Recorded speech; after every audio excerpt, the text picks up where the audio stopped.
Welcome to EGO NetCast. I am Martin Lindeskog. Today I'm talking to Ed Filowat of Backpack Studio app.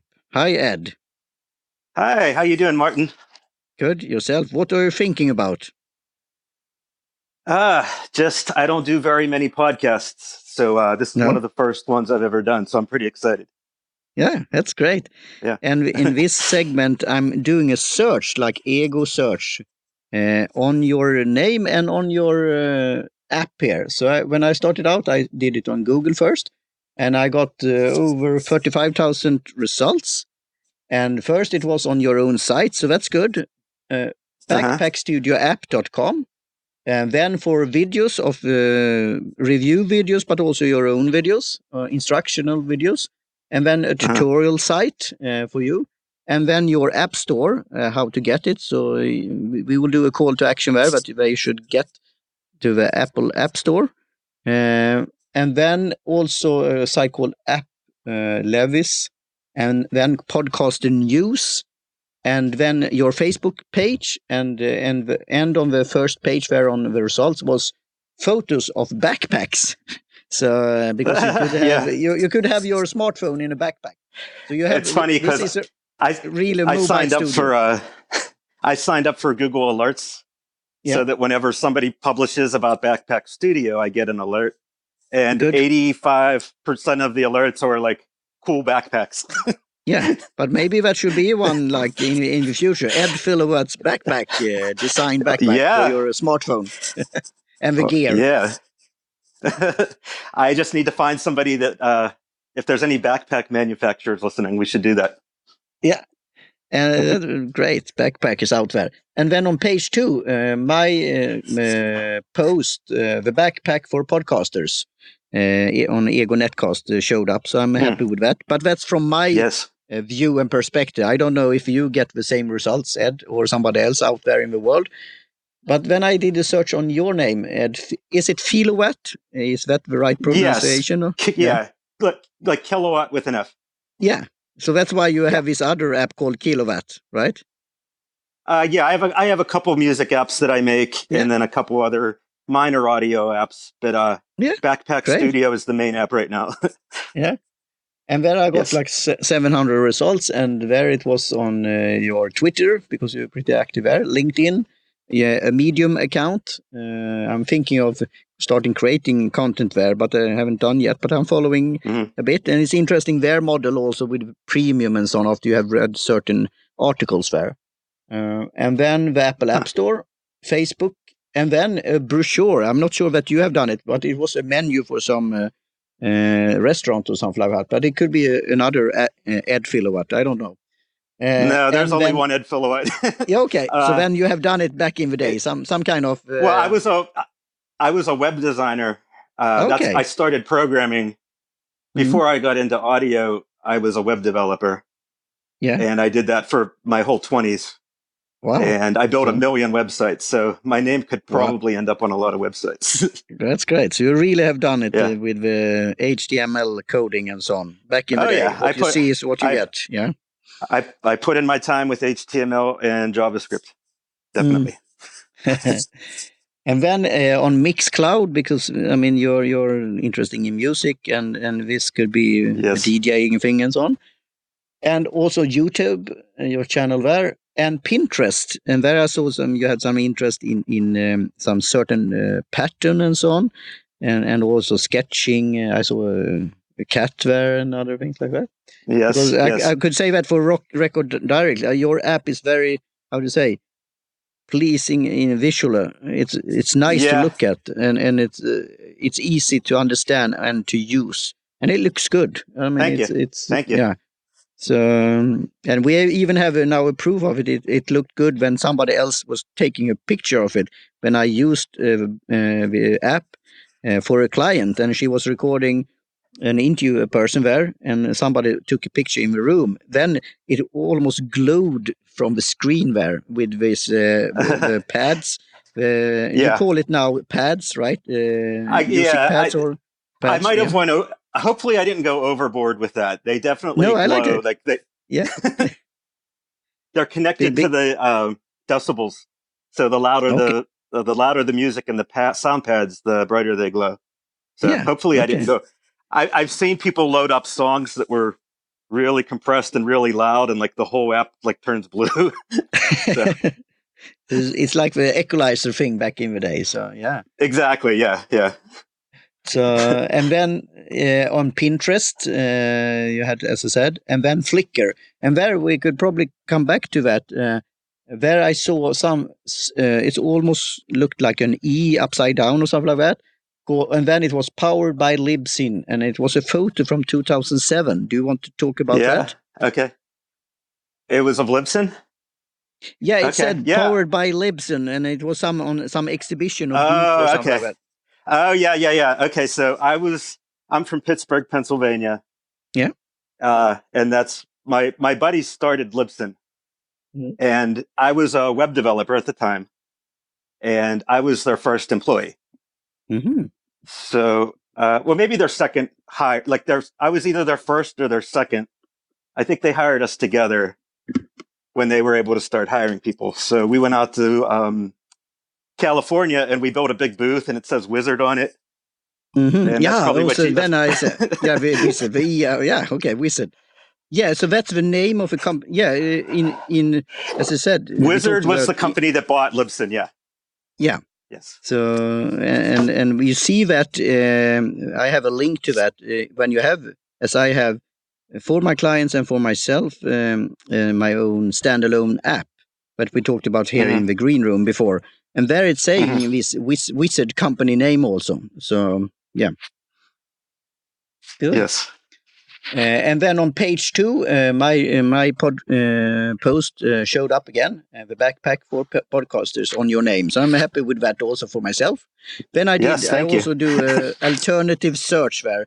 So I'm for the privacy. So I search on DuckDuckGo. And before they had these scrolling functions, the results were not, stopping, so you could scroll forever. But now it's similar to Google, around 10 hits on every page. But on the first page there, it was no extra or no some different quotes. It was, as an old, I like electronic music, so synthesizers and so on.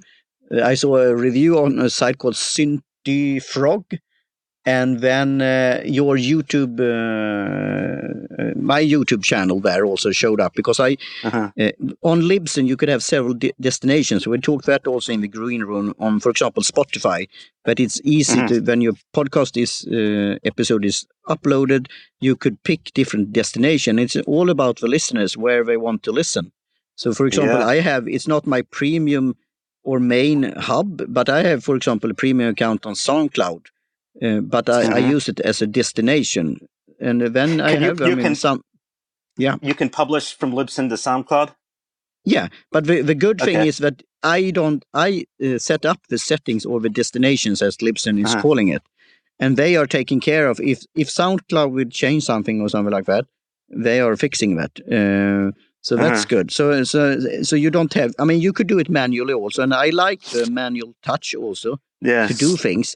But when you could also see then how it starts to populate in different destinations. So Spotify is doing that, and SoundCloud. Yeah, it's funny to hear about that, because I built that destination system in Libsyn 10 years ago. And congratulations. SoundCloud wasn't really around back then. Like when I worked there, it was it's a different set of sites, and it was video centric at the time. Yeah, because video was kind of before the YouTube celebrity exploded, and there was a lot of video podcasts that wanted to publish, as video. But then a service called TubeMogul came out. I'm sure it's still around. So it was at that time when that destination system was built, it was all about sending to video sites. There was really no concept of sending it to different audio places, like, the apps and Spotify like we have now, which is super awesome that you can do that. Yeah. But 10 years ago, it was just like experimental video. Yeah. So we are talking with a guy here who have lots of experience and knowledge and have done this journey. And I think that's fascinating, because I did this blog post for Small Business Trends several years for doing a compilation of 100 so-called best podcast for small business owners and people who are business minded. And then it was 1 year, from 1 year to another, I got this request from people who said, shouldn't you include video podcasting also, or vloggers also? So I did that. But then the year then after, it was not so many left. And Rob Walsh have talked about that also with the statistics. On a top list, it's mainly audio. But I like the destination with YouTube, because then your podcast, when you have the show art, it's not so much showing on the channel, on the YouTube visual, but it's your logotype. And then some people want to listen that way also, because maybe they do something else on YouTube, so they can listen on your podcast on YouTube. Right. And also the search thing, we talked about the app before. It's the searchability. So if your podcast is listed on YouTube, it is a chance that you will get maybe new listeners to your podcast. I know for my own sake, I should, invest some more time thinking about what I should do with so-called regular YouTube creation also, and content creation there. But I'm all for it, but it's like a jungle out there. But I like that you have a destination. Because, if you go to YouTube, after some time you say what I have done or listened and watched, as I like cats, for example, cat videos and so on, and time spent. But it's good also when you want to search for something like instructional video. For example, how do you use the Boss Yacht app, or now it's called Backpack Studio app? Then you often search on YouTube in order to find information about that. So, that's interesting. Talking about that journey regarding videos and how podcasting. Yeah. Ironically, that's what I was actually working on this morning. So the big thing with podcasters now is audiograms, they're being called. Yeah. So like podcasters are using a whole plethora of different services and apps to basically add a visual on top of their audio, and usually make a short clip and sometimes transcribe it and then put it on Facebook and Instagram, mainly, maybe Snapchat too, where it can be consumed really fast and then linked to. And that's been a giant feature request, and something that I'm actually kind of good at is building visuals on top of things. Okay. So that's actually what I was working on this morning, was the ability to just turn your audio into video so that it can be consumed, because unfortunately, Facebook and Instagram doesn't support just raw audio. So there has to be a visual too. So like, what should that visual be? With a lot of these audiograms, it's like a moving wave, a photo with a moving wave usually, and sometimes text over top. So that's interesting, because it's, that's an important thing right now. Yeah, so will that be an extra feature that you will then pay extra, or is it including in the basic? I'm gonna include it, because I know how to do it, and I feel I don't want to. In Backpack Studio, it's a $10 app, and I don't want to. I don't want to nickel and dime people. Too many in-app purchases and subscriptions and stuff. So I'm just going to include it, and I'm going to have a couple visualizers, and nothing too simple. Like we talked about before, keeping it really simple, because you're on a phone and you want to be able to do it quick, and you don't want to use 10 different services and spend the whole day in iMovie creating something so that you can share a clip of your show on Instagram. Yeah, I hear you, because that's funny. Yeah. It's again about the listeners, how they want to listen. But then if you want to promote your podcast and get reminded of it. Exactly. It's interesting with this audiogram, but then doing it in a neat way. So I have looked around, and I talked about that. I've been trying to come up with, I actually asked on Twitter a couple of weeks ago, like, what are some good audiograms that people like? And there's a few different ones, and they're all just kind of like the waveform moving over top of the picture. So I was trying to think of like real creative things, like maybe, this goes into my more artistic side. Maybe, you could pick an emoji and the emojis fly across the screen and blink to the audio, or, something a little more interesting. Yeah. Yeah. So, if you could include a cat there, I'm all for it. So yeah, there's got to be cats. Yeah. Yeah. Because, cats invented the internet, or they have a power. They are the stars of the internet. Yes. Yeah. Yes. It doesn't make any sense, but they are. Yeah. No, that's good, Ed. Because recently we talked that also in the green room about easy to use apps and app podcast aggregator, and Overcast is that, because that's also on iPhone. For the record, is your app and available for the people who have chosen the other side, so to speak, or is it mainly for iPhone? Right now, Backpack Studio is just iPhone, but yeah, could you, as a programmer and tech guy, because as a layman, I understand why it could be like that, but I want to hear it from your side. So why so-called only, as for now, on on iOS? So, in a nutshell, iPhone apps are built basically in C, in Objective-C, and then recently that switched to Swift. And Android apps are built in Java, and it's a totally different system. So when you port an app from iOS to Android or vice versa, you have to basically rebuild the app. Now, there's been some really amazing things like PhoneGap, and there's been some really amazing technologies that let you build in HTML or JavaScript once and then immediately publish to both. One of my best friends is in charge of technology for StoryCorps, which is an amazing service. And he was an evangelist for PhoneGap, like how they were able to do all these amazing things and get onto both platforms at once. That doesn't really work with Backpack Studio because it's using so many low-level audio APIs. It works for a lot of apps, but it doesn't work for Backpack because of the fact that there's compressors and limiters and EQs and a lot of C code that in order to port over to Android, you have to basically rewrite. So my plan is to get there, but it might take like a year. Hopefully it'll only take a year. But I get asked every day. Yeah, and that's good for the record, because I think the users of an Android smartphone is probably not aware of that, even if us Apple fanboys, laymen or tech guys, are talking about that. I've used every system in the book, but I have become an Apple fanboy, and that's because I like how to use it.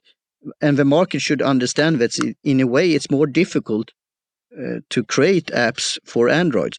On the other hand, I wouldn't say it's more difficult, but it's twice as much. You have to start somewhere, and there's it's only one. I'm only one guy.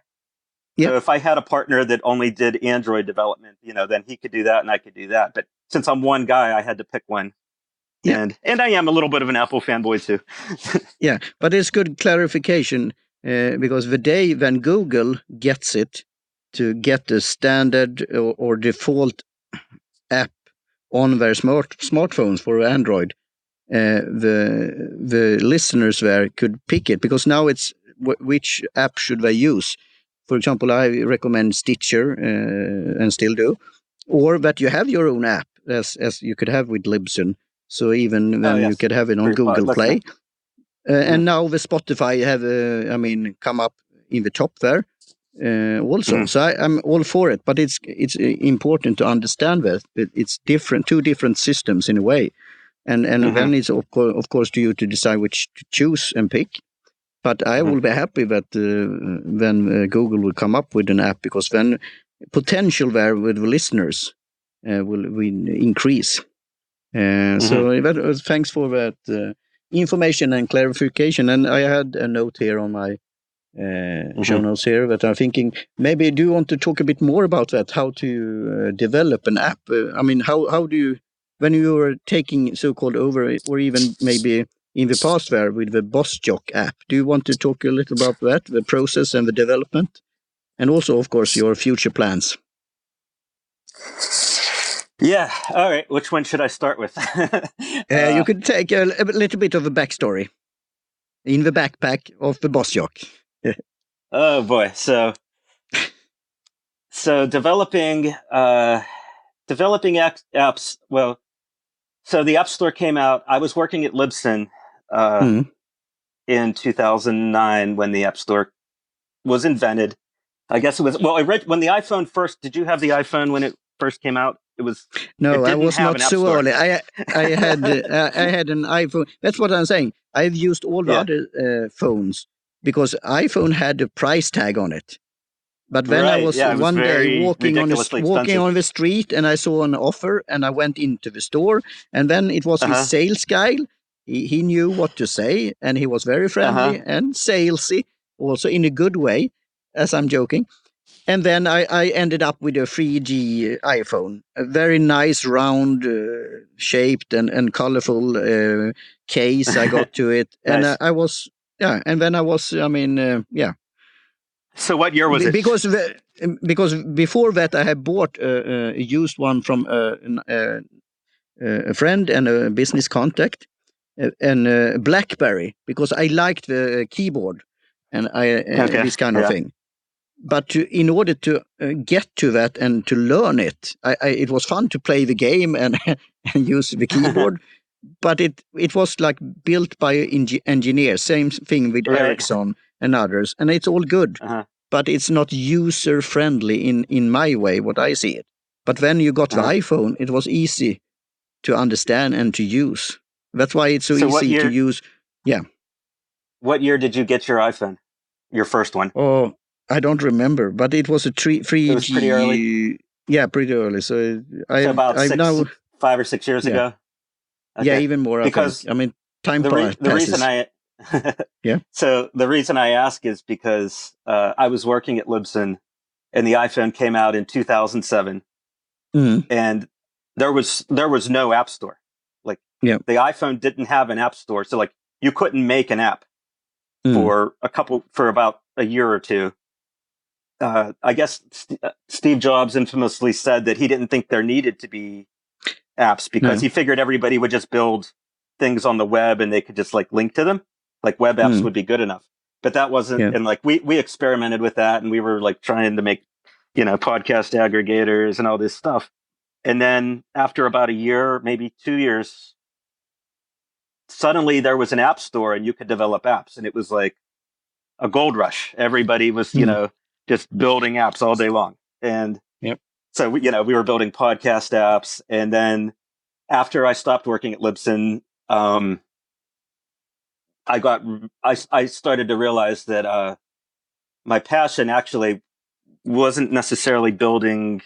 Well, I loved building web software for podcasters, but I wanted to actually work. I wanted to have an audio engine and like work with audio signals and add reverb and like mix them together. I'm like I can do this in an app and publish it into the App Store. And like I had my own audio engine that I built in one summer in 2012, and then that was the genesis of BossJock, and that was just like so exciting that you can manipulate sounds on a phone from anywhere and make a podcast from anywhere, like anybody could. So like that was really exciting,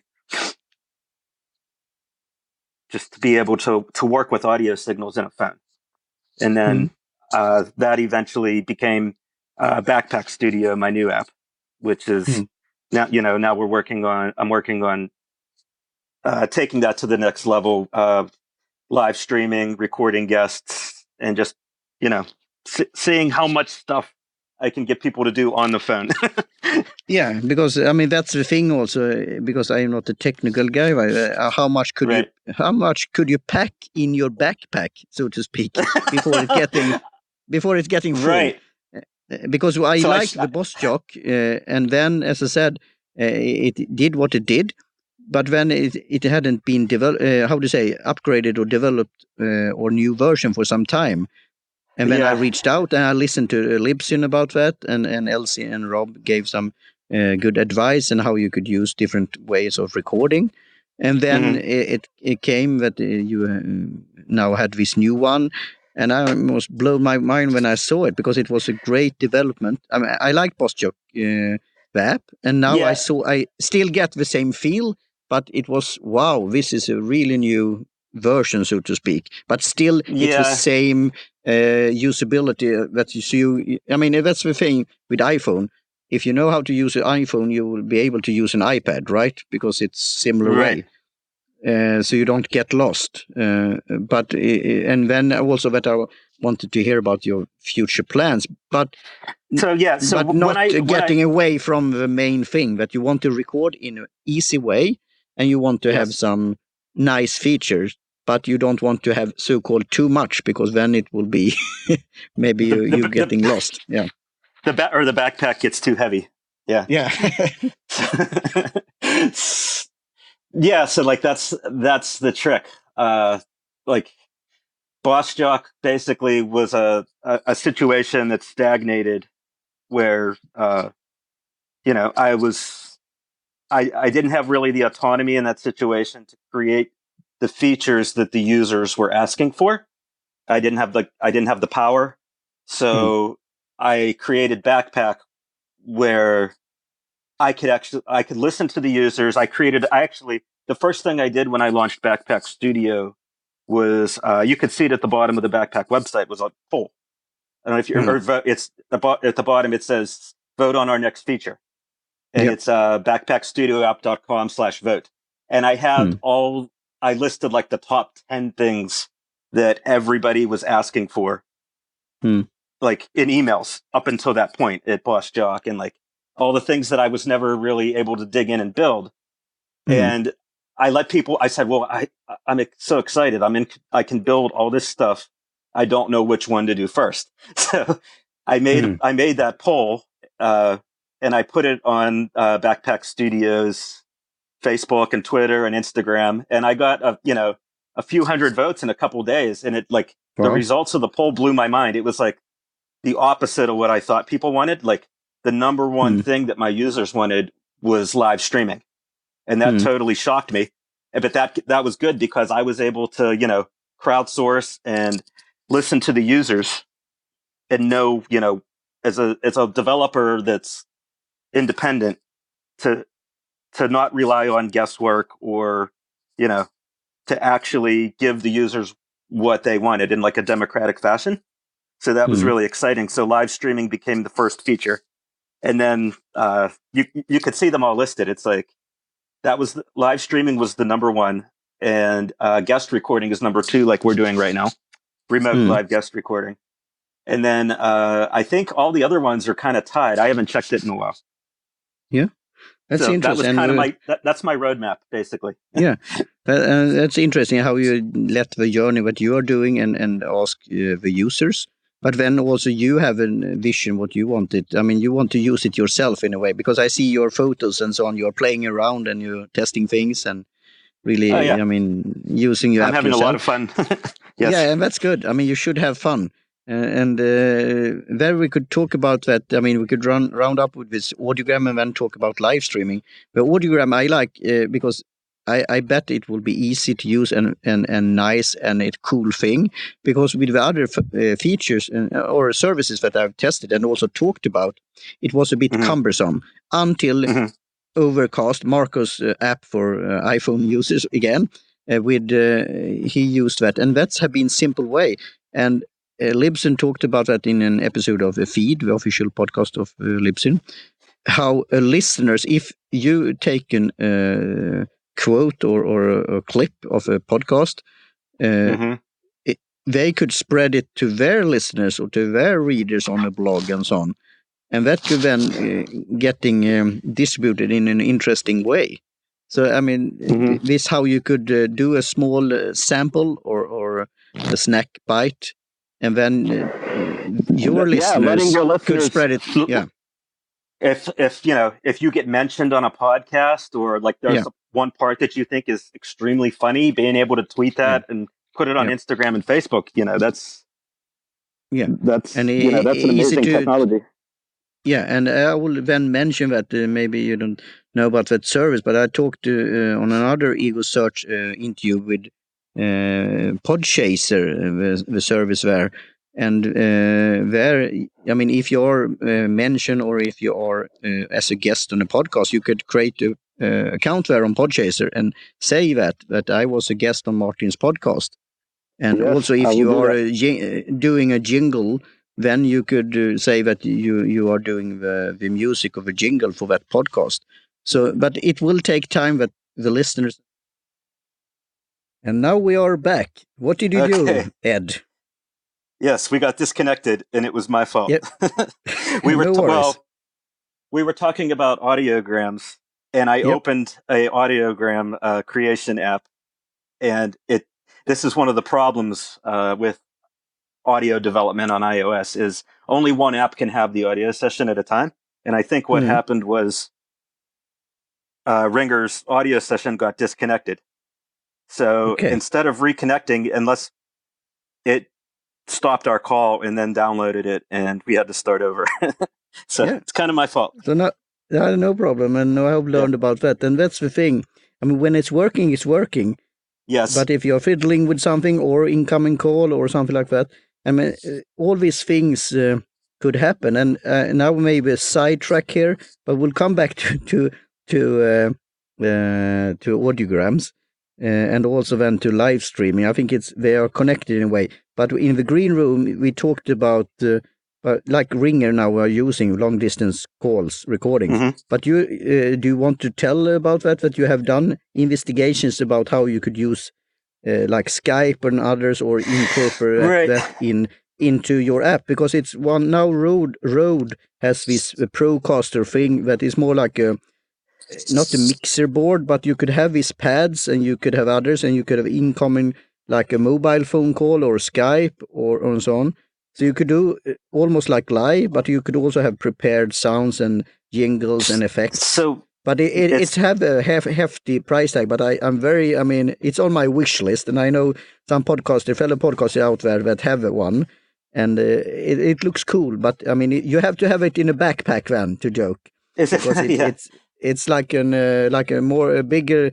Probably like how do you call it, iPad Pro or something in that size. I mean, it's like you're talking about the Rode the Procaster. Yeah. So you can call guests from that. Yep. Can you really? How does that work?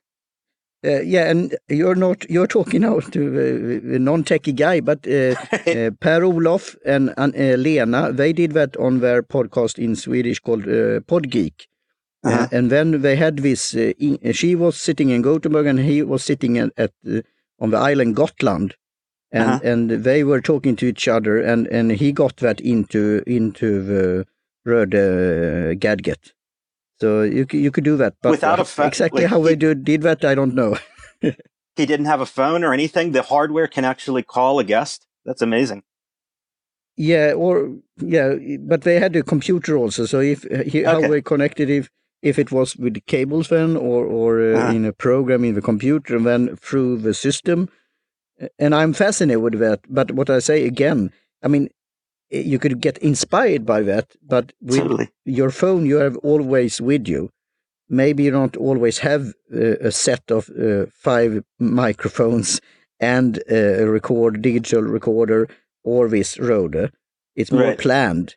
So you could, with your app, you could do like in a moment, you could do like a note to self. That's the name of a podcast that she has Manouche about how to use apps. And also the apps are good and technology is good, but it also could be stressful in a way. Is it in English or Swedish? In English. She I'll have to check that out. Excuse me, wrote a book called Bored and Brilliant. I mean, how to reflect on this technology thing that we are so hooked up. We in a way could never get bored. Hopefully the listeners are not bored by our conversation. But I mean, you could, as you did now, you fiddle around with something else at the same time. Right. But because you want to test it. But if you're bored, you could sit in line or waiting for a bus. You could do something with your phone. And in a way, it's good, but it's also maybe stressful.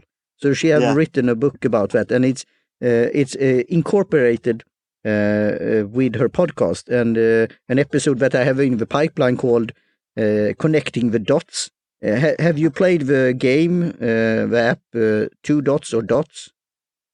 Yeah. It's like little colored circles, and you. Yeah. And it's very simple idea. And I haven't played it because I don't have, the patience to play. Even if I used home computers like a Commodore, VIC-20, Amiga, and so on, and played. I imported a floppy disk from Asia. Me too. Yeah, so, I had a Commodore 64. Yeah, that was my first computer. So and they even wrote a book about the Generation 64, because there you have programmers and others that did good stuff in the future, but that's the thing, that you don't have to get bored. You could get entertained the whole time. And then she interviewed the game developer of Two Dots. She was both inspired by him, but so-called a bit angry also, because she got hooked. And I haven't downloaded the app yet. I don't have many games. I used this Pokemon for a while, but that was fun. Everyone catching Pokemon. I was not good at it. And it took so much power from my phone. That was kind of amazing, because that was 3 summers ago, I guess. Everybody, I was living in New York City, and everyone was running around Central Park in the middle of the night, like hugging and high-fiving. It was like Pokemon Go was like this amazing social experience that has never happened. Like I'm all for it. And the next one, and I could say that for a record, I haven't read the books, but what's her name? Tolkien? No, not Tolkien. The fantasy for children and Tolkien, Harry Potter. Tolkien. Yeah, thank you, Harry Potter. They have created the people who are behind that game have now created for Harry Potter. So that will be the next craze. Oh, no way! Everybody's going to be like wizards. Yeah, like. Oh, that's going to be big. Yeah. But the funny thing, when we're talking now I'm jumping a bit around, so we have to get back in track, but this is fun. The developer behind similar one was on Google, called with this Pokemon, but it was not designed that way, so it was more not so public for the public. But people have used that more like a general, what's it called, location-based service. Yeah, and a game also. But then, before Pokemon, that same developer made something called. The way they got all the data for the Pokemon app was there was something right before that. I forget what it was called. And it was a location based, powered by Google and Android and so on. But it was not so for the common user. It was more of a geeky, nerdy thing. It was nerdy, yes. It was, like, this, what is called the game that you... collecting not coins but like Candy Crush. No, it's I will remember it. But you walk around and you find things and cache. What is it called? Yeah, it's like a map, and you find it on your phone and so on, and then you put. So it's in the real world, like Pokemon. You go outside. Yeah. Yep. Okay. So, but good. It was more like that. So you and I will add that in show notes when I remember the names again. But so that's funny how you develop this, and we talked about then the audiogram and also live streaming and then interviewing. So you're saying about this Skype thing that was not built for recording. Yes. So do you want to tell a bit about that? I guess they're all kind of tied together. That when I created Backpack Studio, I wanted to use the most important thing, besides having the freedom and the power to go anywhere, which is why it was called Backpack. For the users to decide on the feature set. And so I created the poll that I was talking about before, and I was very surprised that live streaming was number one, and guests.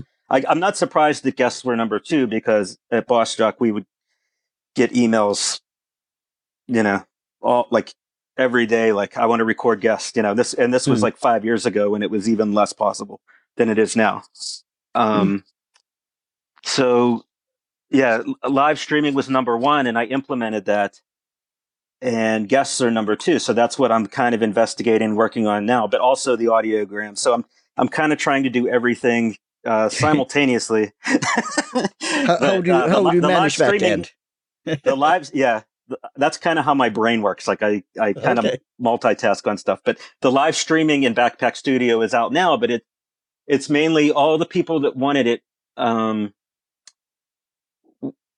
Wanted to connect to Icecast and Shoutcast, which are like, are you familiar with those two technologies? Could you tell me, because you helped me, because I have signed up for it, and I used the one called hearvis.at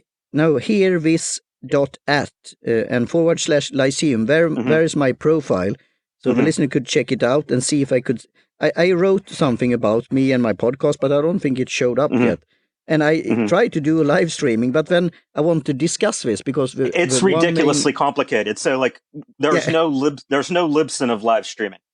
No. So basically you have an antiquated technology called Icecast, which every live streaming thing uses. Basically, it's an awesome technology, but it's a 20-year-old technology. And pretty much all of my requests in Backpack were all people that wanted to connect live, and it was for a multitude of reasons. Everything from a terrestrial radio station that wants to be able to leave their studio and broadcast oldies music from a car show, to a Catholic priest in Indonesia that wants to be able to stream his sermon from his phone to his parishioners. And so like there's all these different use cases for it that you wouldn't think of, that because the app was designed for podcasting, but there were so many users of the app that needed it to connect to Icecast servers that was my number one most requested feature. So I launched that about a month ago. And everybody's really pleased with it.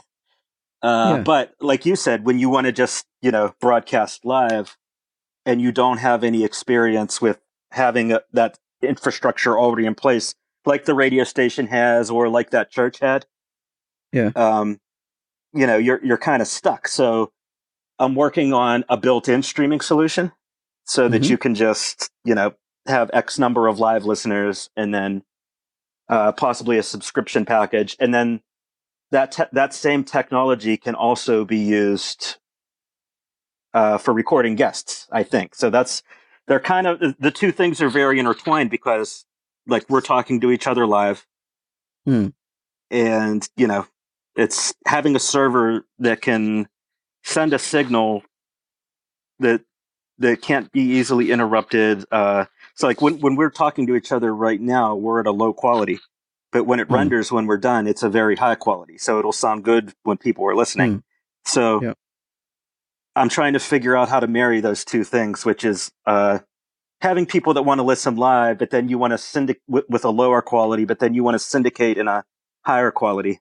So I have a friend that's really good with back-end programming, that's kind of working on one side, hopefully something that will allow me to launch an affordable integrated service that will give you what we're doing right now, but also live listeners. So that's kind of been that, and the audiograms, and 100 other things, of course. So that's interesting. And as I said, for the record, I am very pleased with Ringr, and I followed them along also with the journey. But I'm this also is fun. interested in new things and how things could lead to another and develop, and for this friendly competition also. That's why Skype probably started with it, because they saw an interest, and then podcasters and other jumped on it. I tested the Skype API. Yeah, I tried just taking the Skype API and just putting it in and like building an interface. It didn't really work. It didn't really sound like it didn't. It was clunky. So I went back to the drawing board, and I've been playing around with like I'm pretty sure what we're doing right now is WebRTC technology. Okay. Which this is the part where I geek out. It's a web real-time communication. So it's a newer technology that Firefox, or not Firefox, that Google is. I believe Google's behind it, but it's a protocol basically, like HTML, that allows for real-time communication, which is what we're doing right now. And it's relatively new. It's in its infancy. So I've been experimenting with that and hoping, that this could lead to having what we're doing right now with Ringr inside of Backpack, and then also a way to have live listeners, which is a lot easier, with the IceCast or system. That it would be nice if, like, you shouldn't have had to, go to hear this and sign up for an account and then put in, 10 different settings and then search around. It was, it wasn't simple.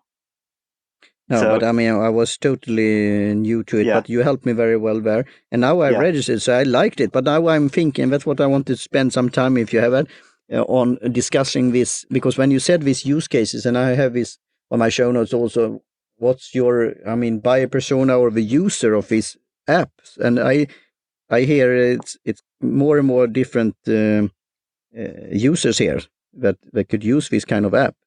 Well, yeah, so like...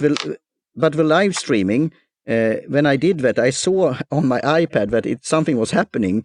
But then in a way, if I wrote like hashtag on air, hashtag recording, if I had done the settings on the computer or iPad, it will record it on hearthis.at. But I didn't do that because I used the Backpack Studio. I wanted to test that, and I clicked the green button. I saw something was on air. I liked that, the green thing. And I could see it on my iPad. But when I was thinking, when should I use this? Could somebody be interested? Because I'm very, very realistic. I have a small base, fan base and listeners, but I've been for a long time, and I'm all for it. But I'm not a talk radio yet. And right. Maybe but I'm thinking about what could I use this feature for? And that could be maybe once a week, once a month, some special up-to-date news or behind the scenes, or join me, because the live feeling, as I talked in the green room with you also, I used a service called Blog Talk Radio, and then you have this that you could call in, but then they were fixing all these things. And during my years there, it was, maybe a couple of times that was used. So it was not so big for me. But on other shows like more talk radio, or as you said, somebody wants to share their live event to people all over the globe. I think that's interesting. So I want to test it. I think news, elections, sports, coverage of breaking news, and things where you want to be able to, have somebody call in, like the way like talk radio, works, where they take guests, like public guests. Live situations. There's definitely, a lot of innovating to be done. But then most importantly, have it as a podcast that can be syndicated, like this will be, in a better quality. And that's what I like, that you could do it, because the real time and live has some kind of feel to it, and it could be that it's okay that, as you said, the quality, if you're on a live, like a football game or whatever, and somebody's interviewing somebody and you hear lots of background noise, that's okay. And then, but then with Bosjok, then you could also record it and then upload it as a regular podcast also. That's I see some of the professionals, you could say, or the procasters out there, they're recording it, and you could have this podcaster roundtable. Then they have guests. I've been there on one time, and then we were talking about long distance, and then I was using my Ringr and my simple headset, and the other guests on this podcast roundtable, they had all these nice studios and so on, and I was here sitting in the middle of the night with my iPhone and my earbuds. This guy in Sweden, yeah, and it was pretty funny. But they invited me for that reason, because it was how you could use it in different ways. So I like this, that you could do it in different ways. So my mind is getting, and now with audiogram as well, you could do it in a nice way, and you get new listeners, and I people could share it in a nice, good way. I guess what I'm trying to do here is, take all these different technologies and kind of glue them together somehow. It's hard. Yeah. So it's fun. We're talking about the users when you have this, and very smart of you to have this poll and survey. And what kind, if you want to share that, I mean, how many users and how many different, are they all podcasters, or are they radio personalities, or are they DJs? Well, that's the crazy. That's the funny thing. It's like it's such a mix. I mean, primarily podcasters. That's what's closest to my heart. So like when I launched this live streaming feature, I realized that a lot of the people asking for it, the podcasters are interested in streaming live, and the live streamers are interested in podcasting.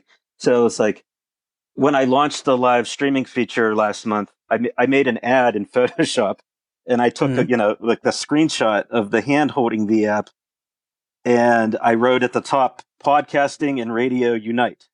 Now you can record your show and stream live while you're doing it. And I don't know if the ad really worked, but I was trying to unite, the radio users of the app that are using it as a soundboard live and dying for live streaming technology, and the podcasters who, aren't interested in that because they know that maybe only maybe you have, 1,000 people that are going to listen to your show tomorrow. But if you do it live, only like 5 people are there. But like, it's still, like you said, with guests and the podcasting roundtable, or maybe it's, a sporting event or something covering of breaking news. Like, there's definitely a lot of use cases, sometimes, maybe once in a while you want to do your podcast live. So like trying to unite those two worlds instead of having them be two separate worlds. So I was trying to come up with like advertising slogans, podcasting and radio unite. But then I have another faction of users that use Backpack Studio for sound design and triggering Broadway plays. And like I recently launched a feature so that like when you play a sound pad, like if you go to the bathroom or something and you're not there when the sound pad ends to trigger the next sound pad, there should be a way to just program in a set of sound pads to play. So like I recently added that. That's kind of like from the radio world. But I mean, for like the live thing, but the podcasters like it too, so that you could kind of have the sound pads flow into each other fluidly. So like, some things that are available to radio, have them be available to podcasters and vice versa. So there's a lot of possibilities there. Yeah, and I hear we could probably talk a lot more about all these. I mean, in a way, technical thing, but for the layman's, I mean, what's behind or inside the app also, because there's lots of settings there. And I was thinking about that when you're recording by a microphone or without a microphone directly into the phone, or as I'm doing with the clients when we use this IK Multimedia lavalier mic, that's 2 mics linked together, and then I put one cable into 2 mics together into one, and then into the phone, and then I have monitor headphones that I'm wearing now in one of the on the cable, so I could listen. And that's what I this photo that you liked on Twitter and Instagram. So. And then I could concentrate on recording. One of those. I love that. Yeah. And but you have, I mean, standard, and with microphones you have other apps, but with BossJock it's so, or as it's now called, Backpack Studio, it's so easy to use. So that's why it's great to buy this app. And also, as I said, if you want to have this live feature, you add that purchase. So. Because that could be if you buy a microphone, for example, and we could have some product placement. If you buy IK Multimedia HD, or if you buy a Rode, or if you buy all names iRig, out there, iRig, that I like, that I'm now using it. That's why I'm keeping my iPhone 6s Plus because then I could plug it in. With the newer models, you don't have a microphone connection there in that way. You have to have this adapter, or how do you call it, right? Where you are powering your... Yeah, so I could talk about that for a really long time. Yeah, please Basically, do. Right now, maybe not very long, but for a little bit, because that's why I'm keeping my iPhone 6s Plus, because I could plug in my simple iRig mic cast. I mean, it's not very... I mean, it's very good for a price and for the size, because I could put it in a small bag with me and have it always. But if it's a big, as I have a multimedia like HD, or you could have other brand, but then it takes some more in your backpack, right? And I like the quality because it takes up.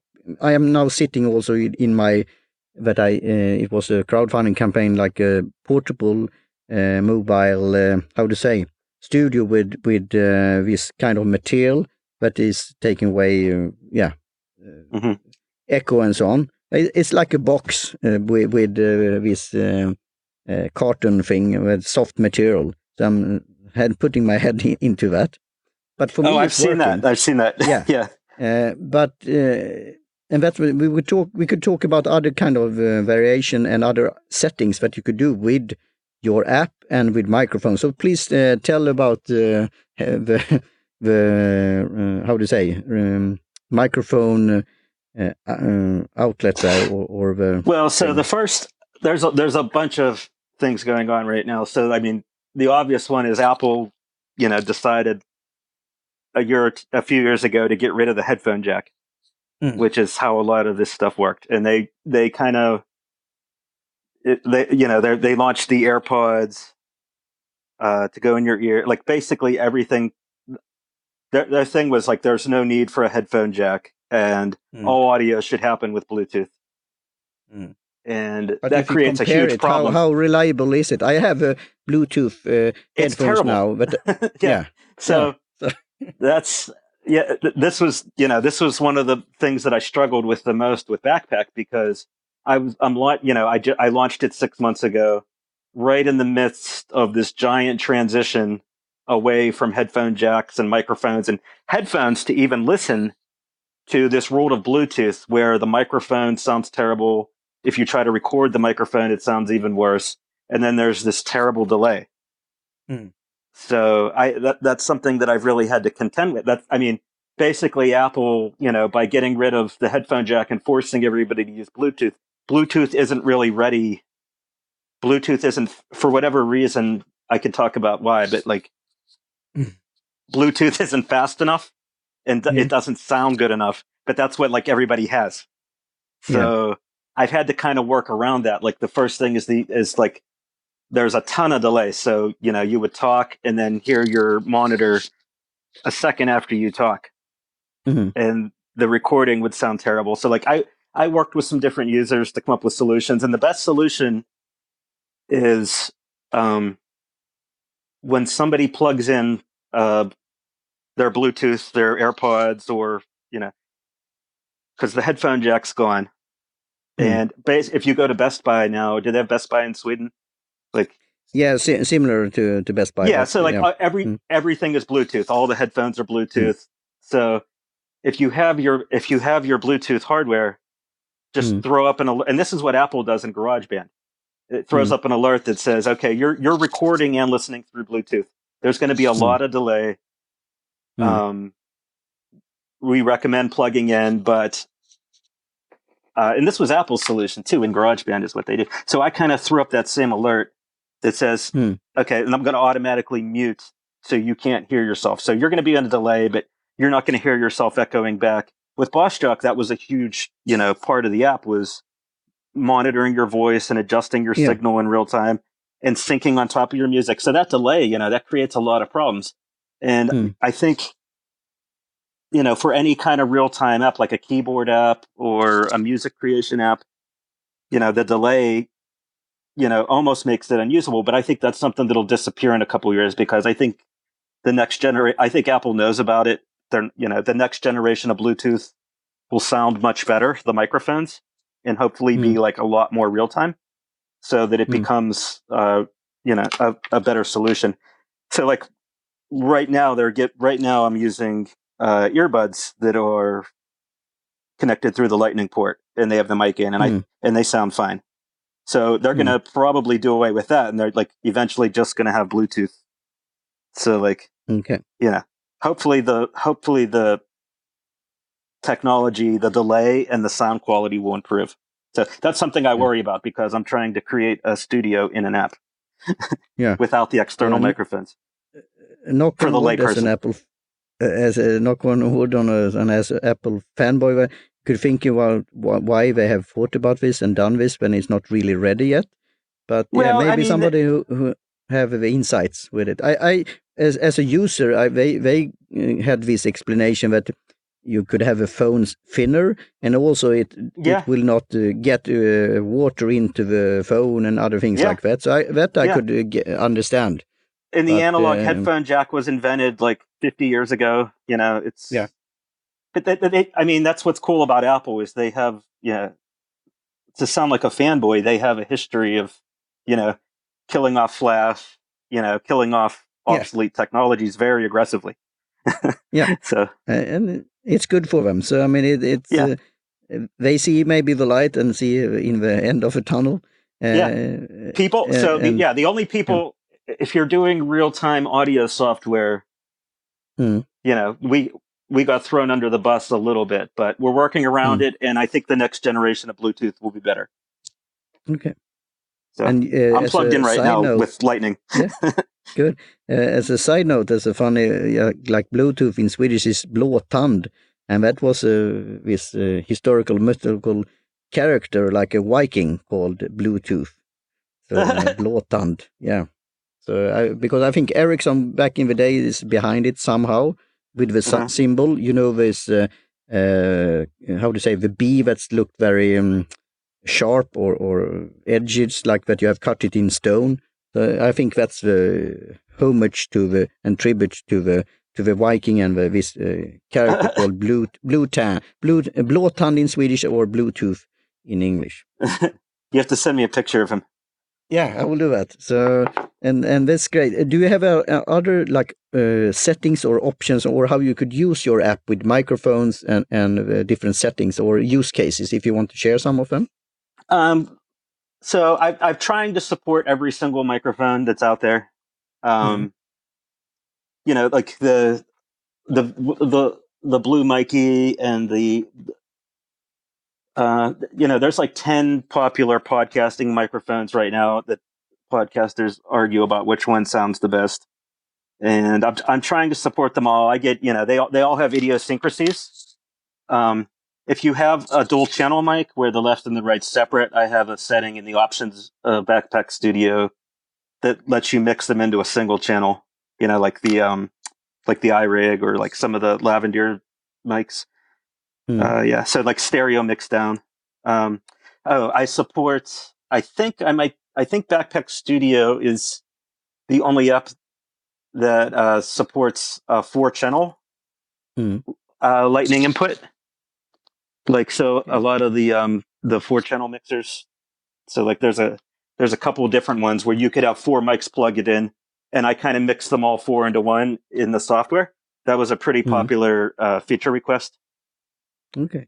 So if you have, because now I have this IK lavalier mic that's 2-in-1, so to speak, and I like that. But if we would be if you were using more that guests, how would you would want to use the stereo mix down, I believe. Yeah.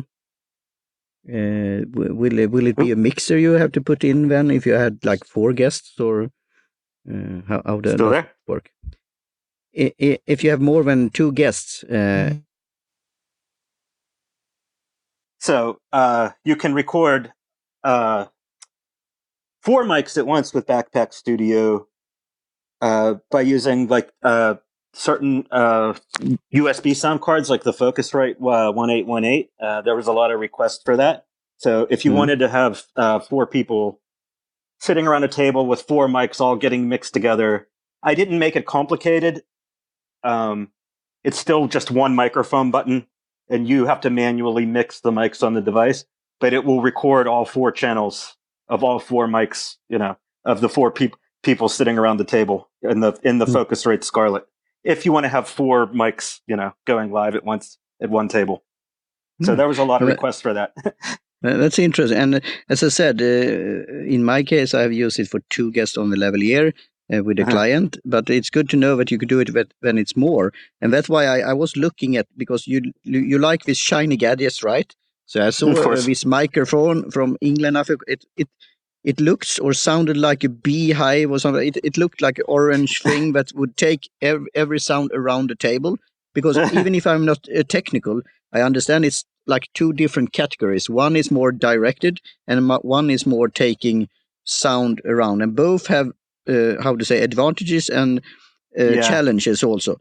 But if you're sitting around a table with Bossjock in the middle, starting recording, and you see the flashing things, because then you see something is working. Yeah. And then you have 4 mics placed around the table. How will that work? So it will be now, how do you say, round sound or people talking into each other? Right. Do you have to have special mics? And you are welcome to product placement here and recommendations or what you have tested. I'm not a big hardware guy. I think I love the sound of the iPhone's built-in mic. When people are asking me what mic, like especially beginners, like somebody that doesn't already have that setup that they're used to, like I think the microphone that's built into the phone sounds great, and I think I'm using plugged-in Apple earbuds right now, and I think traditionally I think they sound great, but like a lot of podcasters are like there's a visual aspect to it. Like I see a lot of people starting their podcast and they have like the Blue Yeti. Yeah, I'm reading your mind. Real big, and the Blue Yeti's like it's like in front of their face, and they're like, "My podcast is coming soon," and it's like a And I have a similar one called Samsung Meteor, because it's very cool retro design. So I like that. Yeah, it looks cool. So like you look cool in front of it. And we have these shiny gadgets. Yeah, and it's all good. Symbol. Yeah, but what I say to my clients and others is, it's as you say also, it's to just start and doing, and again iPhone is good with that, and here with Ringr also you could use your AirPods and you could record, but then you could of course develop and you could test around, and there I see it's a jungle out there, so it must be a challenge for you to test all these different microphones and settings. And I'm always ordering and returning a different mic. Okay, yeah. I always have one mic like I'm returning, and like because there's like 20 of them now. Wow. There's another setting in Backpack Studio. If you're feeling adventurous, you can this was in Bossjock. You can disable the automatic gain control, which kind of gives you it gives you like a cleaner signal, but you don't get the compression of the built-in mic. So some people were huge fans of that, then you have to keep turning it back on whenever you restart the app, because Apple designed, like, we're kind of misusing a feature that Apple intended for developers to disable the automatic gain control if they were creating an app that measures decibels, like an audio meter, like something you would use to like make sure it wasn't too loud. Yeah.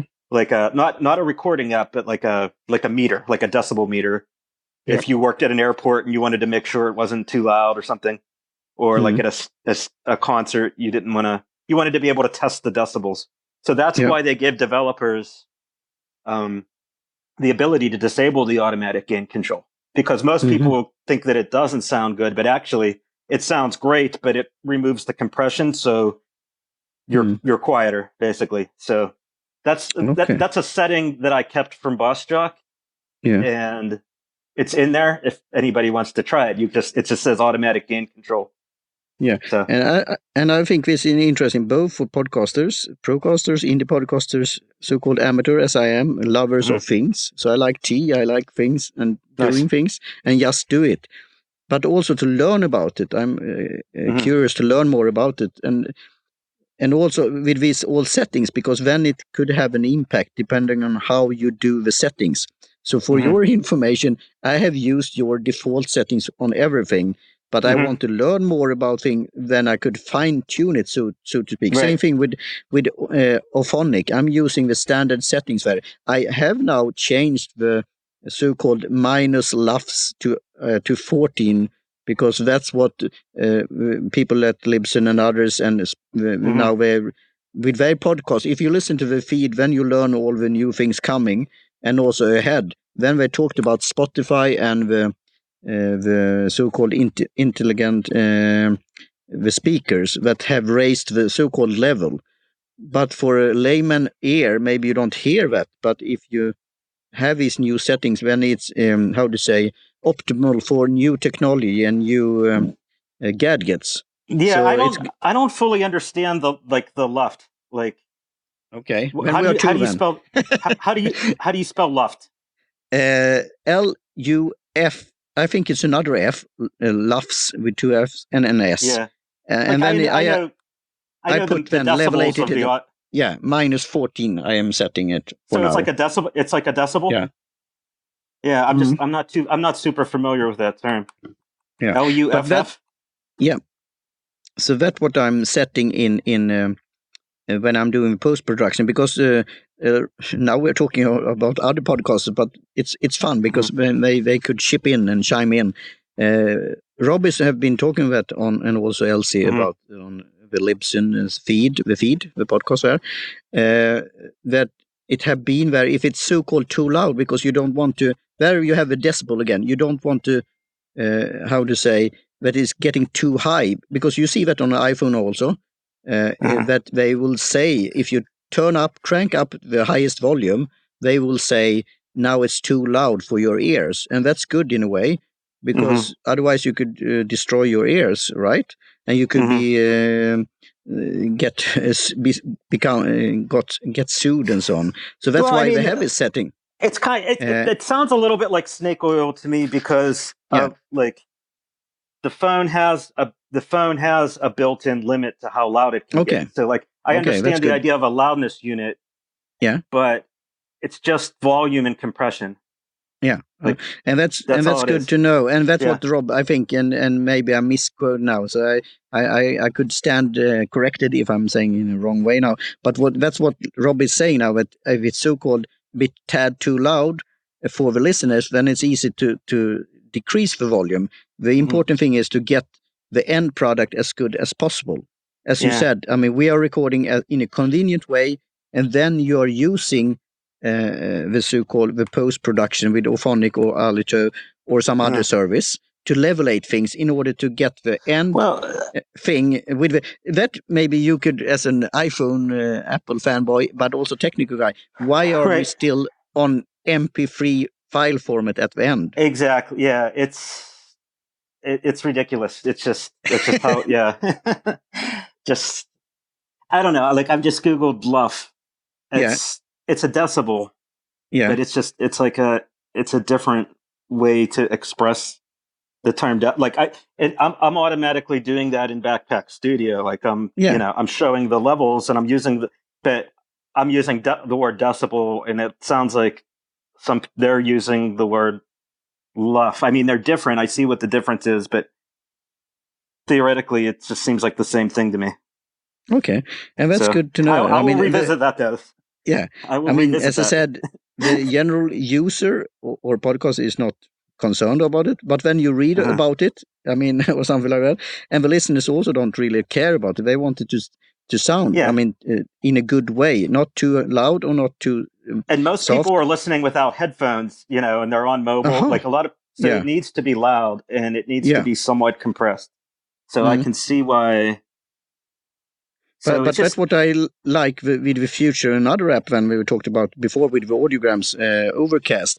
They have this for the premium that, as me, I'm not talking so loud, but then you could boost my voice with the feature, and also they could speed me up if they don't have time to listen to me. They could speed up, and it still sounds good.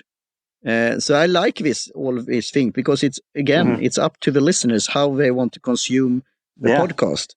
That's great. But so it's interesting to see that you have have a, and that we talked in the green room again about it, and maybe we'll not do a spoiler alert, but we will talk about, maybe you will hear about us in the future also, listeners, dear listeners, in a project tab. We will talk more about that, Ed. But what I like with you have put lots of thoughts and energy and time and resources into good settings at the beginning that you don't have to fiddle around. But still, I think the users could be interested to learn more about it, both on a layman level, but also for the tech people who want to dive into it.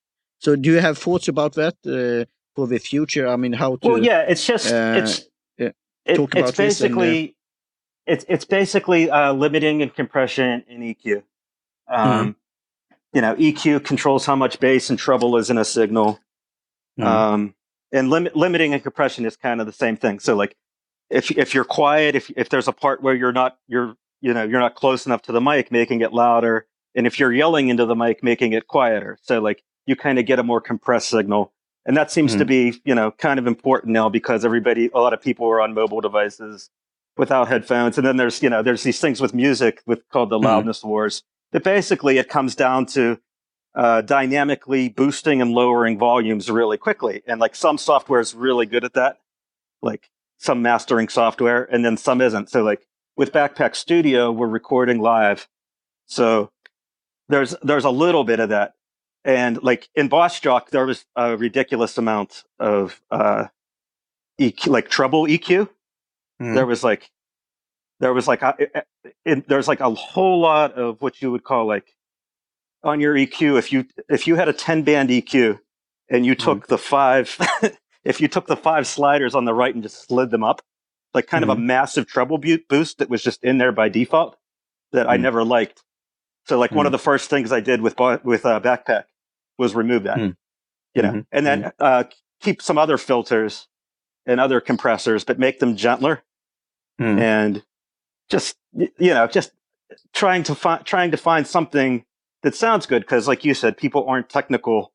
I want them to be able to just record and it to sound good. I want the LUFs to already be there. You shouldn't have to do any crazy services or spend extra money for that. I just want to, have that all be in the app.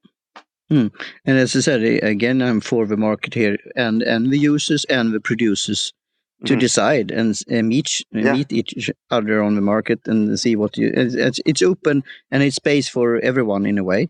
But I like your thinking here, because otherwise, if you, as I said, if you buy a microphone, often you could include an app there, or you buy an extra or download it.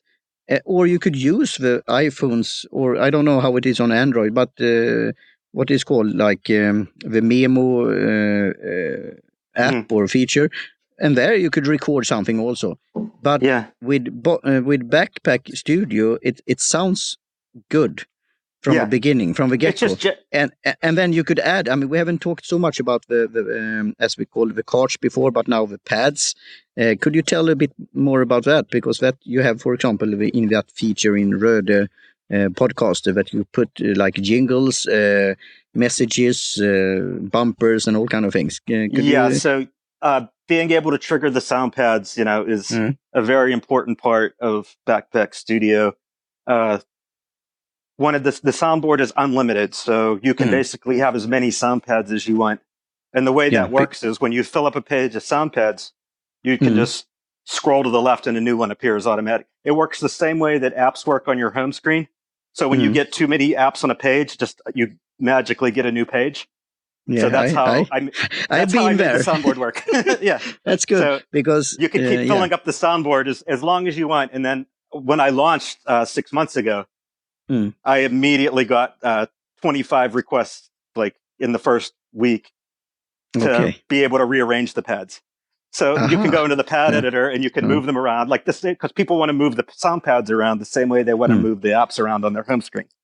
So there's that. And then there's a ton of settings you can do, like ducking, like whether or not, the volume drops when you turn the mic on, which is sometimes important, sometimes it isn't, auto rewind, looping, automatically play the next pad, like things that are hopefully self-explanatory and simple, but you don't have to go into those settings, but if you want to, if you're intermediate enough that you want to tweak the behavior of the sound, changing the start and end point of the sound, what else is in there? Changing the color of the sound pad, just settings that you don't have to screw with, but are there if you need to screw with them.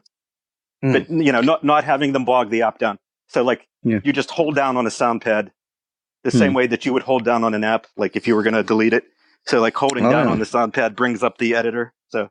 And that's good to know. And I think you have done it very, how do you say, user interface with friendly, and you learn by testing and doing. Yes. At the same time, I think, and that could be maybe talk about future with this idea that popped up during the green room, that I think it could be interesting if you have time, energy, and see that you will get results from it.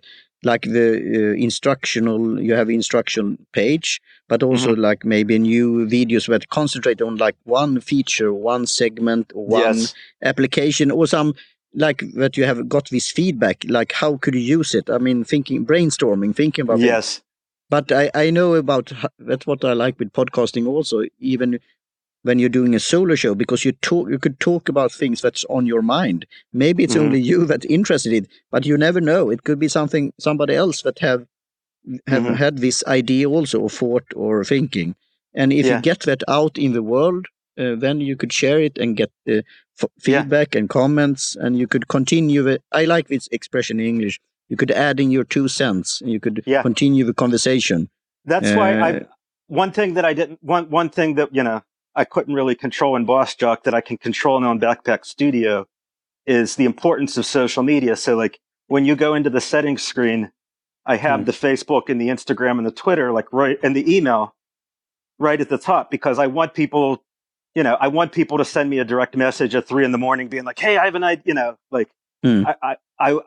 the user, I'm dependent, like you just said, I'm dependent on the users to come up with those ideas. Like, I mean, I have the ideas too, but it's so much funner when the users have an idea and then I say like, oh yeah, that's like the voiceover community is like so awesome and so important. The voiceover users, and I get a constant, stream of messages about of things I could do that are just really quick and easy. Like the other night was like the 3-finger double tap if you're on voiceover. Voiceover is technology for visually impaired. So instead of the voiceover announcing that you're recording, which would sometimes leak into the headphones, to have it ding the same way that other apps do. So like I'm always able to tweak little things for the voiceover users, and it's cool because it's like I can do these adjustments really quick, but I rely on social media so like if you have an idea for Backpack Studio, follow me on Instagram or Twitter or Facebook and send it, because I'm trying to crowdsource it. Yeah, and that's good. And how could the listeners and others, get, as you said, contact with you, but also spread the good word about your site? That's huge, because I'm able to work on it full time as long as sales, are reasonable. Yeah, to pay the rent and stuff. So. And as I said, I was thinking of wrapping up, but I hear we could talk more about that. But we could do that as a thing also. I mean, with the sales, as you said, because it's an app that you pay a premium for, like around $10, and then if you want to have a live streaming, you pay another $10.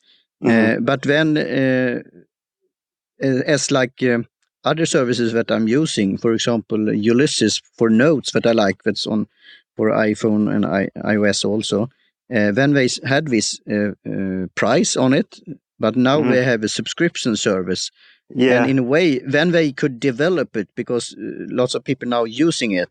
But then you have to find new users and new app buyers, right? In your situation. So we have to spread the good word about the application. I'm trying not to do the thing. I'm trying not to do the subscription where there's like hundreds and hundreds and hundreds of video editing apps right now.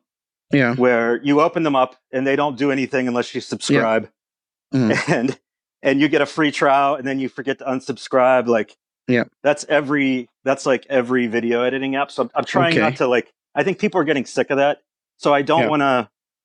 I wanted you to totally get like the most awesome recording studio ever for $10, but then I'm going to try to introduce a subscription for the things that are server based, obviously, like, the guests and built-in live streaming and things that, like, not everybody needs, but would require that infrastructure on a monthly.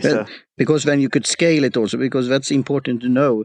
I gladly subscribe to a service that I use, like Ringr. And Alitu and Ulysses and others.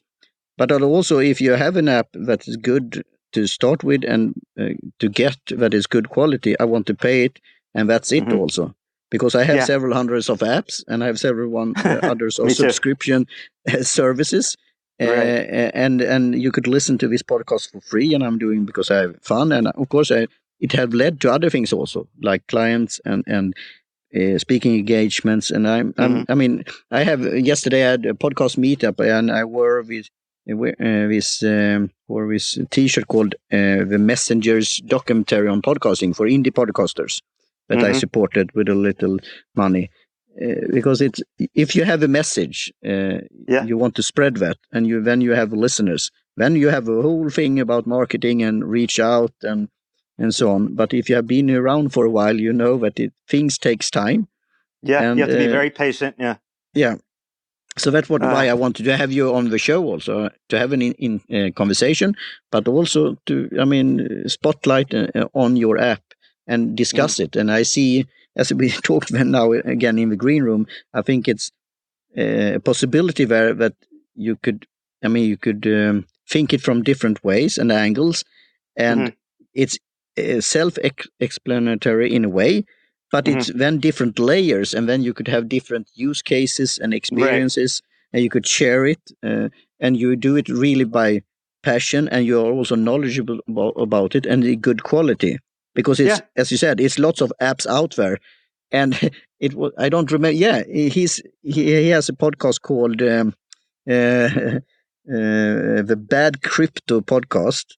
And they say they were amateurs. They didn't know so much about it. They were Joel Comm. He is a great internet marketer, and they wanted to start it, and they started.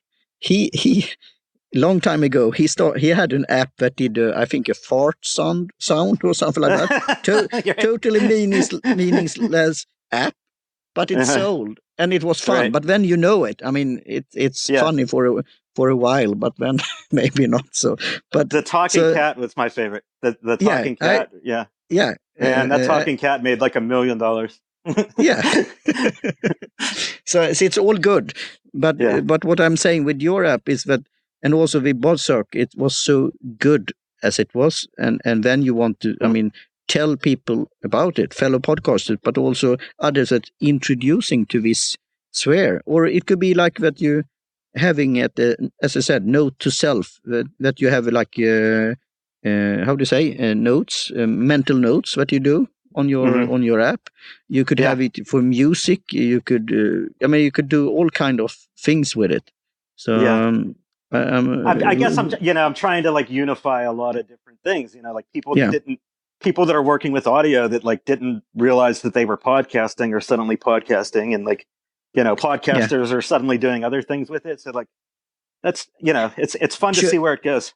Should we, because we talked about that in the green room, should we take that, or should we maybe leave it for some other time? We talked about this app and service called Anchor, and how you easily could start with a podcast, but then at the beginning, they didn't talk about it as a podcast. We talked about like an audio, what did you say, audio recording? Right. So Anchor is the like 1,000-pound gorilla in the podcasting space right now. Yeah. Listen up now, Rob Walsh from Alitu. They're getting all the new podcasters, and they're kind of building, I guess Spotify owns them now. But, they created like a really simple turnkey solution for podcasters, but yet it's also very controversial. Yeah, you have to read the terms of service, right? Right. They own the content. They're putting the ads in. It's like, they're putting it into other services, but it's very controversial. What do you think about it?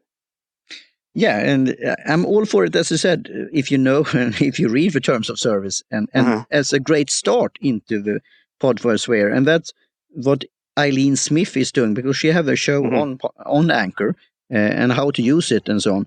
And then maybe you want to use some other service, and as I said, the market will decide, but you should learn about it. And if somebody have hidden agenda or some not so good intention, it will come out sooner or later. It always does, yeah. Yeah. So well, like so I see the benefit of a doubt. So Spotify owns Anchor now, right? Yeah. Yep. And I don't know if they're going to like integrate their two platforms, or how tightly they're going to do it. But I get a lot of messages from people that say they produce in Backpack and then export to Anchor, which I'm totally fine with. I'd like to facilitate that. Like I facilitated Libsyn. Yeah. But like I have a Libsyn export button in Backpack Studio, and it's basically just it automatically takes your Libsyn FTP and username and saves it. And Libsyn's kind of clunky folder structure where you have like 4 different folders and they all do something different. Yeah. So I built that into like it's like the destinations that I built into the app. I would like to facilitate that with Anchor, and like I'm not sure how. They're like, I'll tweet at them. Like Anchor will write on Twitter pod morning, and I'll write pod morning. Hey, do you have an API? You know, and it's like they ignore me because they're so big and like. Okay, so listen up now, Anchor. Yeah, I mean, I want to connect Backpack to as many services as possible. You know. So, and that's good for you. And that's what I want to say for the record also, that talking about Libsyn, they are really connected with the podcast, so-called movement, and podcasters and indie podcasters and everyone between. And they are listening, and they have their own show called The Feed, the official podcast. Yeah, Robin Elsie, yeah. So, and I think new actors and players should think about that also, because it's often a long-range game. It's a marathon. It's not a sprint. And you could have a different, angles, and if you want to do an exit or if you want to make a buck pretty quickly, and that's fine also. But for podcasts, there's a special, nature or essence of a podcasters. So you have to think about that also. But what I like, and we could do that like an ending or wrapping up also with. It's easy to, when you record, I use this, as I said, with default settings, when it's recording in MF4A or something like that, right? Because I haven't not MP3, M4A, or Apple's codec, basically, Yeah, but you basically have 2 types of compression. You have MP3, and then you have AAC codec, which people confuse with Apple, but it's just, it's like a potato thing. Okay, and I use the default, but then, as I said, because we had talked about this MP3 and all for it, but also I've used, back in the day, that I used this the Apple thing, and in some cases, then it disappeared because the RSS feed, they didn't recognize it in a way. But I like what you have, that you could choose all kind of different, as I said, formats and bit rates, and how you distributed. I send it to myself as an email. When I record it, I listen to it, and and then I send an email to myself, and then I download it on. It's a bit, but I want to see that it's working, and I want to have it as a copy, and then I could start doing the post-production. But what I like with your thing, that in a way you could do similar to Alitu, you could almost do everything in the post-production and after recording.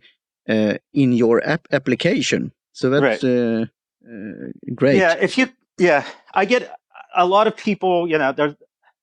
There's a new compression format called Opus, OPUS. That's like it's open source, unlike the other codecs, and it's actually like It's from the same people that made OGG and like Icecast, and surprisingly, I haven't had anybody ask for Opus.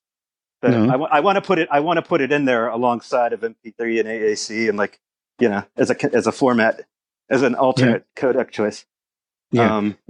and we could maybe end. I mean, maybe some listener was confused. And to joke, I'm already that.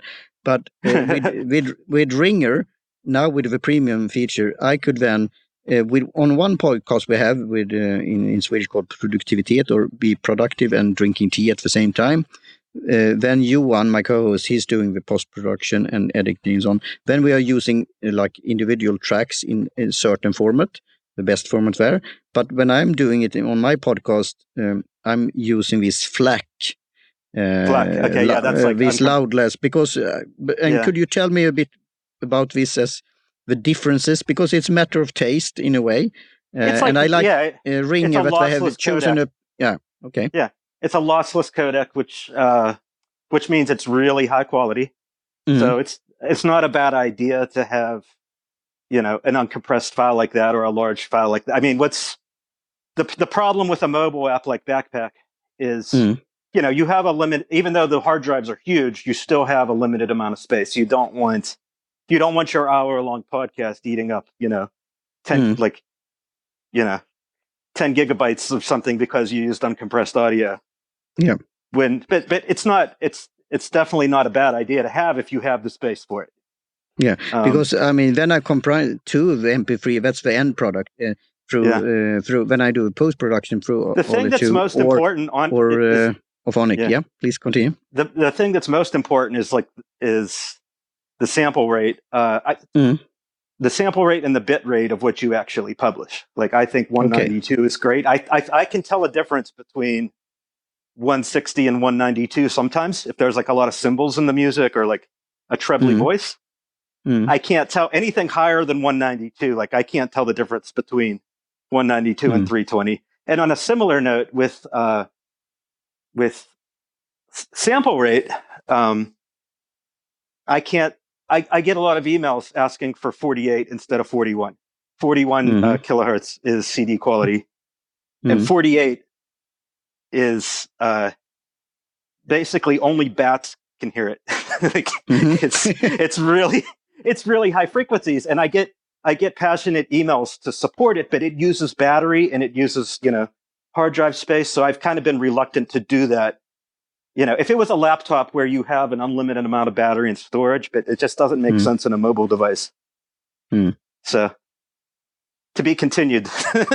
Yeah, to be continued, because now my mind is boggling here, and and I every time you do it, and every time some new things, you read up on it and learn about it, but then I forget it. Because then I'm in the flow and I don't want to think about it. You just want to be creative and hit record. You shouldn't have to worry about that. Use the default settings, and that's basically what's great about Backpack Studio. If you want to go under the hood and you know what that stuff does, do it. That's why it's there. Yeah. If you're a beginner or an intermediate and you don't need to be technical, and that's the whole idea. So. That's great, Ed. So here at the end, if you have any new features that you want to tell about, you could tell that, and then also well, we covered it all, like audiograms, guest audio. Well, I want to do it all. Audiograms. Yeah. If you go to backpackstudioapp.com/vote, you can see the roadmap. The live streaming is done, and then guest recording, audiograms, which I'm working on now, and some kind of editing, like you were saying, like the post-production stuff. Yeah. I'd like to put a simple version of that inside, but not weigh the backpack down like you said. And of course, Android support. So hopefully hopefully as long as enough people are telling each other about Backpack Studio, I could keep working on it full time, and everything will be great, and I'll get there. That's great. Yeah. And when you're doing the programming and working and developing, continue. If anybody wants to beta test, just send me a message on Twitter or Instagram or Facebook or email. It's all in the settings screen of the app. Yeah, that's great. Yeah. When you're doing this development and programming and thinking about it and pondering, do you read any books, or how do you get inspired and inspiration and get new knowledge and thoughts and so on? Or do you listen to books, like audiobooks, or how do you work thing about like specific, you think like for programming, you can't read a programming book because everything changes so much in a year. Outdated, yeah. That the book. So like, I basically, watch Apple's, developer stuff as far as that, as far as non-programming stuff goes.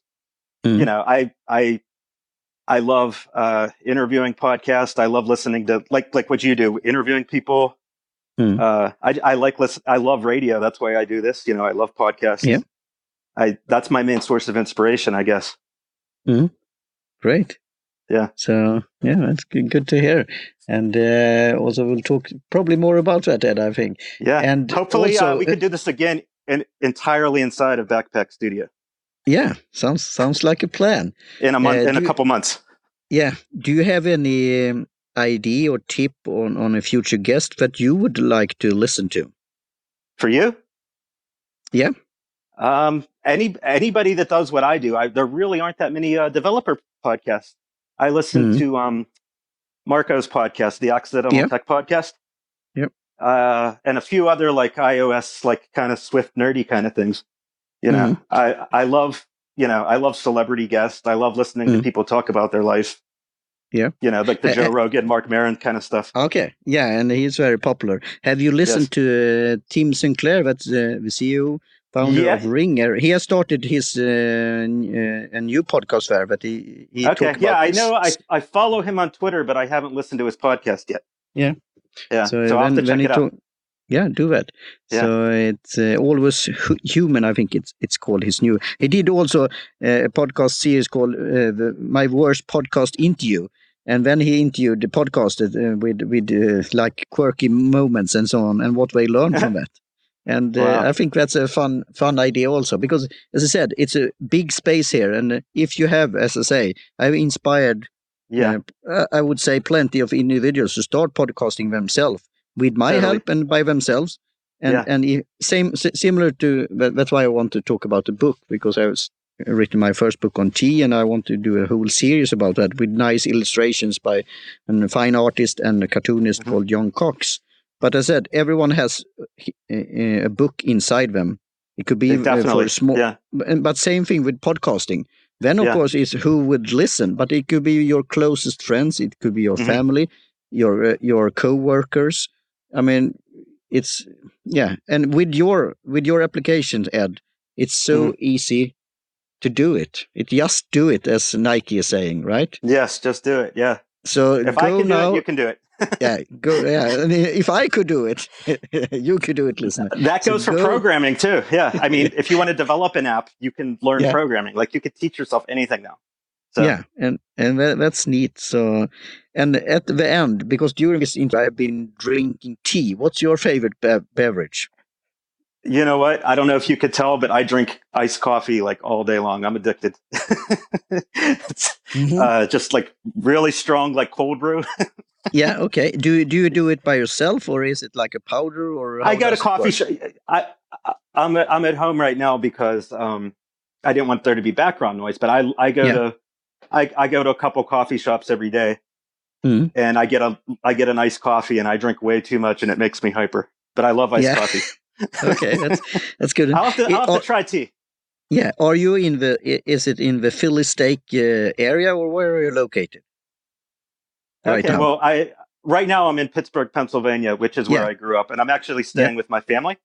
Yeah, and but I kind of go back and forth between here and New York City. And New York City has the strongest cold. They call it cold brew.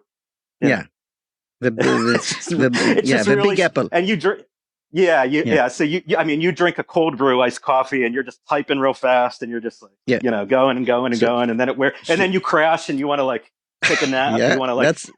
That's the thing. You want to have a kick and the caffeine, but the same thing. You have the caffeine in tea also, but it's called tein, and you could get pretty strong brew from that also. Have you had this so-called bullet coffee?